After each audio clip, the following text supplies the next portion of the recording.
Margaret Illis, 102 Twin Falls Road. I guess I'm also a little confused. I've sat through a lot of meetings, really a lot of meetings. And I have asked up here at council a number of times in the past year and a half about planning for the 2025 and was told that we were in great shape and that we weren't going to need to build any more units. And now with this 30 units outstanding, if we do it with the current numbers from the affordable housing percentages, isn't that like 200 new apartments in addition to what we're building right now? If we use the current formula with a developer. What would be the number of market rate units that would need to be built to meet this 30 unit that you're proposing we do redevelopment for? I would argue that, not argue, but I would suggest that it would be 115 units total. And with a 20% inclusionary set aside, which would bring you 23 units of affordable housing, and then you would get those 7 bonus credits. So it's 115 and with 23 affordable side. That's where the 20%. So 115 market rate, 115 total? Yes. How do those numbers work? Am I missing?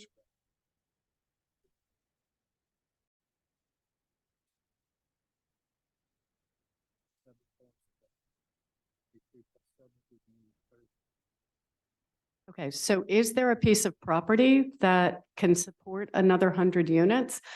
I've been talking to a lot of residents at township events and around town, and they are all exceedingly concerned by the number of units that are being built in Berkeley Heights. And I do understand that this is, you know, a court mandate, it's whatever it is. But now to be told that we need another 115 units when, you know, council has answered questions from the public saying we're in good shape for 2025 and we probably aren't going to need to build anything else.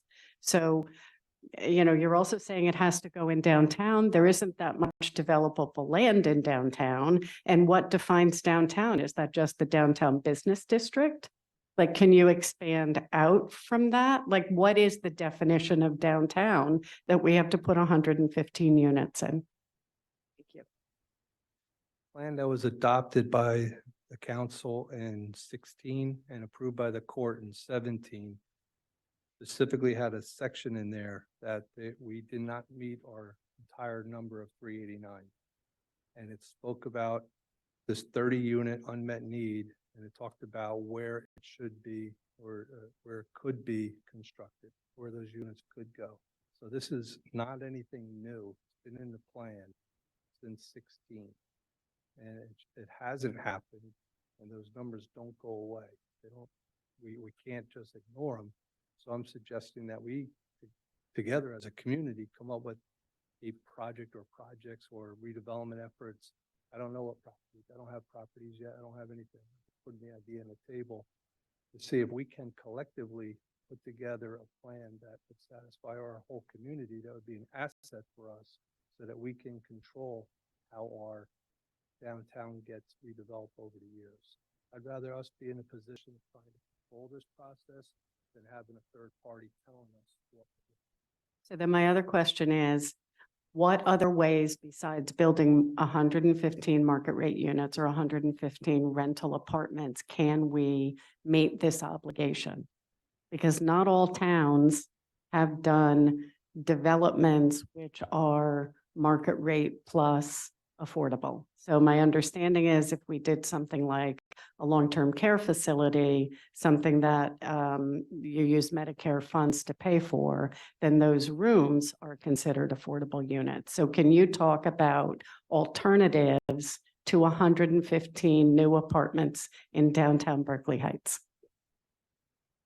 We have used up, we have maxed out our affordable, I'm sorry, we have maxed out our age restricted 25% cap. We did that through Locust Avenue.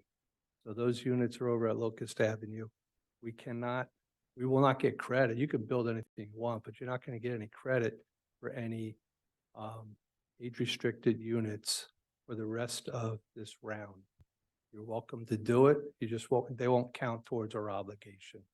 The rule says you can only, whatever number the municipality is assigned for each round, a max of 25% of that number can be age restricted. And we've maxed that out. So the only other category is family rental. And there's a number of different ways of doing family rental. Inclusionary housing is one, as you've seen in our town. 100% affordable housing is another. Group homes is another common one that we've tried to use. So there's a number of other avenues. You just have to be careful if you say you're going to do 100% affordable housing project, that you have to be prepared. I'm working on a number of those right now. The costs are it's very expensive, extremely expensive per unit. Plus you have to have the land. You have to come up with quite a few millions of dollars to assist that project on top of any funding. Are any of those 100% affordable projects privately funded? They are all funded through various mechanisms. Tax credits are the number one avenue, 9% and 4%. The 9% are extremely competitive. Most are funded through 4%. And even my 9% projects that received the 9% tax credit award, plus the municipality gave the land away for free, plus the municipality has to do all demolition, abatement, infrastructure at zero cost, plus the municipality dedicated $3.3 million of its trust fund dollars towards the project. On top of that, they had 3 other loans: a federal home loan, loan from the DCA, and I can't remember the third one. And the developer has since come back to us 2 times, needing $4.4 million in gap funding on top of every single thing else I just listed. So it's the cost of constructing them is it's very difficult. That would be catastrophic for a town like ours. I got to tell you, I mean, we're floating bonds, and we thought we were okay with 3.5 million. Then they came back with 3.5 gap funding, just because these were planned, with the interest rates are just crushing people. And when you do 100% financing, the interest rates plus the infrastructure cost and material costs, we cannot keep up with it. And I have to keep going back to the council going, I need another $1 million. And they're looking at me like I'm crazy. I'm going, when it was planned, interest rates are 1%. So we're getting into ground. Now we're getting a construction loan December 31st, and it's, the numbers don't work anymore. And yet you're on the hook for it, and you got to come up with the money. So it's possible. I'll leave it at that. It may not be a problem.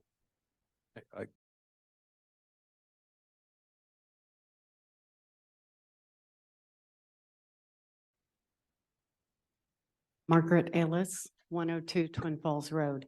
I'm just asking about the Littell-Lord bid, and will we get some details on what was included and what will now be not included in the bid because the bids have been rejected?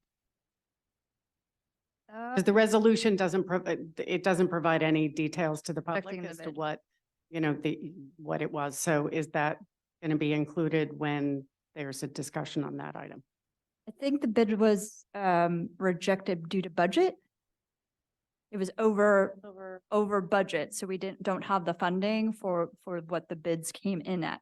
So when that happens, we're required to reject the bids, correct? Am I out of line yet? And start all over if that's what we choose to do. So we're gonna take off, they had some work like shoring up some of the windows and items that are slightly ancillary to the foundation stabilization. So they're going to revise the bid, take some of those out as separate line items and make sure that the very necessary work is included in the base bid. And then we can section out that other additional work that we'd like to do. And then I believe the bidders give their estimates on those additional line items. So we can see what each breakout is to see what we can afford. Right, right. Also, of course, they're like very busy right now, which means that they often jack up their prices versus when they're a little bit slower.